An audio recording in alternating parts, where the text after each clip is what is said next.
Hari ini saya bangun pagi dengan satu semangat untuk menjadi wanita solehah.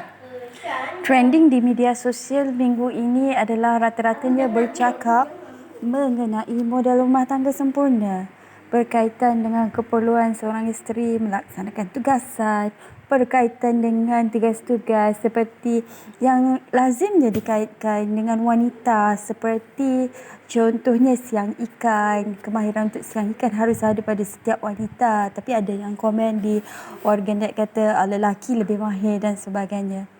Jadi hari ini saya bangun pagi dengan satu wawasan, iaitu saya cuba nak menceriakan meja makan di sebelah pagi dengan mengikut model kesempurnaan rumah tangga yang mana isteri memandangkan hari ini hari Jumaat. Jadi saya nak serve husband saya di pagi Jumaat tu. And kita orang ada pisang yang bawa balik daripada kampung, so it is ripe. So saya pun minat juga pasal food experimentation. It's not really an experiment because our ancestors have been eating pisang rebus since ages. So I told my husband, I'm going to serve you boiled banana for breakfast. And then dia tak cakap apa lah, dia diam je. Macam saya kadang-kadang serve ubi rebus dan sebagainya. So semangat lah bila rebus tu. Rebus pisang, sirap pisang is one of my favourite, husband punya favourite lah. So saya sirap pisang yang penuh kasih sayang untuk mencipta satu kesempurnaan pada pagi Jumaat. And then satu lagi saya buat untuk saya lah, iaitu fried banana in coconut oil. Yang tu saya tak kisah kalau dia tak makan pun, sebab saya tak expect. Kalau saya food experiments, I don't expect orang lain makan. Sometimes it doesn't really work out. So saya sendiri pun tak boleh makan. Tapi kadang-kadang when I feel that I was comfortable to serve it to others, I will serve it to my family members. Dan they are not that adventurous lah. Because food experimentation, it need an adventurous feeling and sensation. So I don't expect everyone to have that. Dengan perasaan berkobar-kobar, saya pun masaklah benda-benda tu, buat tea kan, tanya mana minum apa, buat tea. And then as usual, I got my regular min cafe. Saya memang minum kopi je pagi, and then I go straight for lunch. So I always intended to menemankan dia di meja makan sambil serve whatever he needs lah. And then saya rasa tak cukup lagi, saya boil some half boiled egg kan to serve. And then yet, when my husband came to the kitchen, everything was well served. Dia pun macam cari bihun and then macam prepare untuk cook bihun. I was upset because I think saya dah cakap kat dia kita makan pisang rebus for breakfast and mungkin early lunch at 11 o'clock and so on. So I was upset and I feel macam tak apa, dia pun terus prepare lah goreng bihun, tak suruh saya pun, because kalau suruh saya akan saya rasa saya tak boleh follow, because I had spent quite sometimes in the kitchen and it's now ready to eat. Tapi dia tak cakap apalah. Dia masak, tapi bila dia masak tapi dia keep aside my cooking. So when he did that, I feel very offended. I said, tengoklah, saya cuba nak jadi solehah hari ni, and yet you don't appreciate. I don't feel appreciated because you eat your own cookings. So this is a problem when you have a husband that pandai masak. Pandai masak in his own definition lah, maksudnya boleh masak dan willing to masak. So sometimes dia memang menjadi pertentangan dalam rumah tangga, because kita baru nak berazam solehah. Saya depends, ada waktu-waktu tertentu dalam sepanjang our 20 years of marriage, saya ada fasa-fasa yang memang saya bangun 5 pagi untuk masak, untuk prepare nasi anak-anak, masak gulai, nasi berlauk dan sebagainya. Tapi ada juga fasa-fasa yang macam sekarang yang saya rasa sebab kita orang tinggal berempat je, it's not worth to cook. Maksudnya effort saya pagi-pagi tu mungkin saya pun dah tua kan, kita nak mengaji dan sebagainya. So begitulah kehidupan kita ni, dia bukanlah statik sebenarnya, dia sentiasa berubah from time to time. Tapi when I feel that, bila saya merasa macam upset, and I try lagi untuk jadi solehah. I try untuk jadi solehah dengan cara macam serve dia lah, menemankan dia waktu dia breakfast. Tapi semakin saya meneman, semakin geram pula jadinya. Because dia kata this is not meant for breakfast. Kata kan kita orang tua-tua dulu, kita biasa kan makan pisang rebus. So eksperimen saya memang tak jadi hari ni. I was actually try to, this is a self-survival experiment. Macam mana kita nak suit ourselves dengan apa yang suit our needs, our breakfast, our food lah maknanya, dengan whatever we have around us. This is actually pisang tu daripada kampung. Pisang yang ditanam di kampung. So I can say that it is our house jugalah. Jadi itulah pertentangannya. Kadang-kadang dalam mencari kesempurnaan, kita cuba untuk menjadi sempurna, it ruin the whole set of system. So bagi saya, mencari kesempurnaan dalam rumah tangga ni sangat-sangat subjektif, because it depends on your setting. Orang boleh menulis di internet, but you don't have, boleh lah kalau nak cari guide. But for me, it doesn't necessarily sesuai untuk setting rumah tangga kita. Because tak sama. Macam rumah tangga saya, I was the breadwinner. Since awal-awal perkahwinan lagi, memang I was the breadwinner. So dalam when a woman, tapi tak apalah, kita macam redha lah kan, Allah dah design. Because kita, bila satu pasangan ni sebenarnya satu pasukan. Kita bukan dua pasukan yang bertelagah. Kita adalah a team. And in our marriage, our setting is complementing each other. Bukan minat sama, bukan, we are so much of contra. Sangat-sangat kontra. Tapi pasangan yang sangat-sangat kontra, kalau saling bertolak ansur, mereka boleh je hidup bahagia bersama. Tak semestinya minat kena selari, minat ride dua-dua. It's good to have that. Tapi bukan semua setting begitu. We are so much of contra in every setting. Dari segi food taste, dari segi whatever.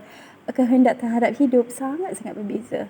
Tapi over the years, I learned that tolerance is something very, very crucial. Tolerance tanpa kita mensakrifaskan kebahagiaan kita sendiri. Of course, dalam 20 years of marriage, ups and down, bergaduh-gaduh tu biasa. Tapi kita punya tahap gaduh tu tidaklah. But there was actually a time where I had a thought of, sebab kita breadwinner kan, wanita ni memang dia senang dipengaruhi emosi. Sebab tu wanita selalu kita kata husband tak sensitif, because they don't rely much on emotion, but we make decisions on our emotion, and that is how the system. Bukan senang nak ubah. We are emotional in everything, but emotional tu bukan tidak semestinya bagus. Emotional is good. Being emotional is good, but being too much of emotional is something that we should control of lah. There are actually, over the years, there are actually times that I'm thinking, saya seorang yang, saya boleh memandu, tapi saya takut memandu. Pada tahun-tahun terawal perkahwinan, memang sebab suami kerja shift. So, bawa kereta sendirilah. But over the years, apa yang husband tak tahu adalah berapa banyak kali saya fikir of running away. Tapi of course lah, bila kita timbal balik dan rationalize kan, kita tak jadi buat macam tu. Dan sekarang, over the years, after husband bersara, dia dah about more than dia lebih 13 tahun dah bersara, menjadi pengurus rumah tangga. He got some pension.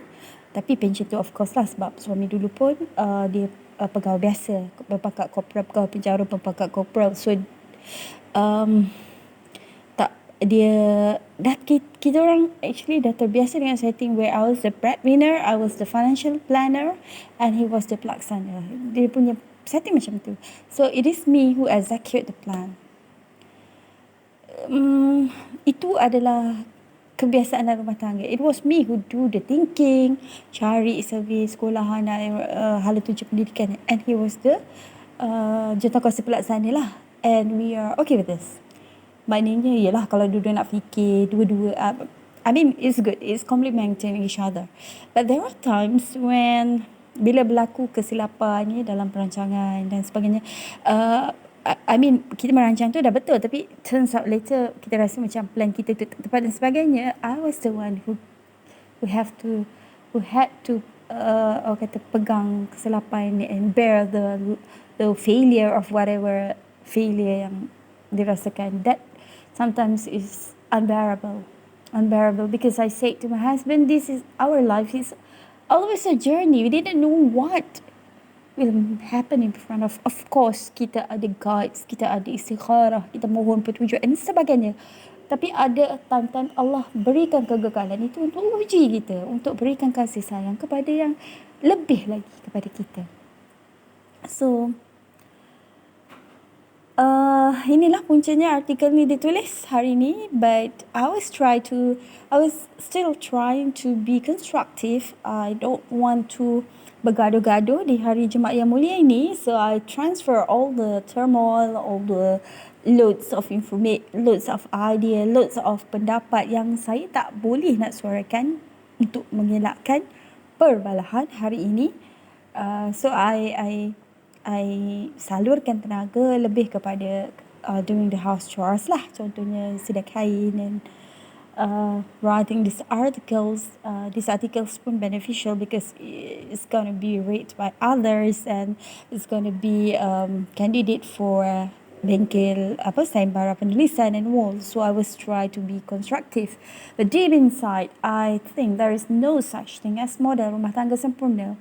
Rasulullah sallallahu alaihi wasallam memang ada bagi guides, ya, but I don't say it's not good, but saya percaya Islam itu mudah. Bila isteri bekerja di luar rumah, dia harus menjaga adab-adab sebagai seorang pekerja dan sebagai seorang isteri, but tidak semestinya dia boleh bersalin kulit dengan mudah. Sebab ada isteri-isteri yang bosses kat tempat kerja, so they have to be tegas, they have to be most of the time they have to give orders because ada yang memang ketua kan. So to me it's not easy untuk salin kulit, balik rumah je tukar jadi mood isteri. To me dia lebih kepada sahabat lah, bukan maid. To me, my husband didn't expect me to be a maid. So when I try to salin kulit nak jadi maid, macam kadang-kadang dia fear jugalah. Jadi kebahagiaan rumah tangga itu sebenarnya sangat-sangat subjektif, terpulang kepada kita yang menilainya, bagaimana kita nak menghargai pasangan kita dan bagaimana kita nak menghargai perkahwinan. Walaupun perceraian itu tidak digalakkan oleh Islam, but when your partners are so toxic, it ruin your life. Dalam Islam pun dia membenarkan, mengikut kata Prof. Dr. Hassan, Dr. Muhammad Basri, memang Islam membenarkan. We run away from home, kalau balik tu kita asyik kena katok, kena torture mentally and physically, spiritually. Biar kita berhak. Islam tidaklah gender bias. Tapi begitulah dalam mencari kesempurnaan itu, akan kita hadaplah dengan berbagai-bagai orang kata incidents dan sebagainya. So this is going to be my content for the day. So I'm going to write an article on it, make it a constructive based on my experience. Banyak isteri yang berhadapan dengan setting ini because isteri design lately memang academically dia orang higher, dia orang mungkin lebih tekun, ya. Dia orang lebih bersungguh-sungguh dalam hal ehwal kerja, so that dari segi kerjaya pun ramai lady yang jadi bosses. So kita tak boleh salahkan lady for being such a constructive. Tapi macam mana kita nak balance kan? Tak perlu kita downgrade kan lady-lady yang dah constructive ni. But I think some husbands need to get wiser and upgrade juga. Ya. So that kita boleh balancekan kehidupan.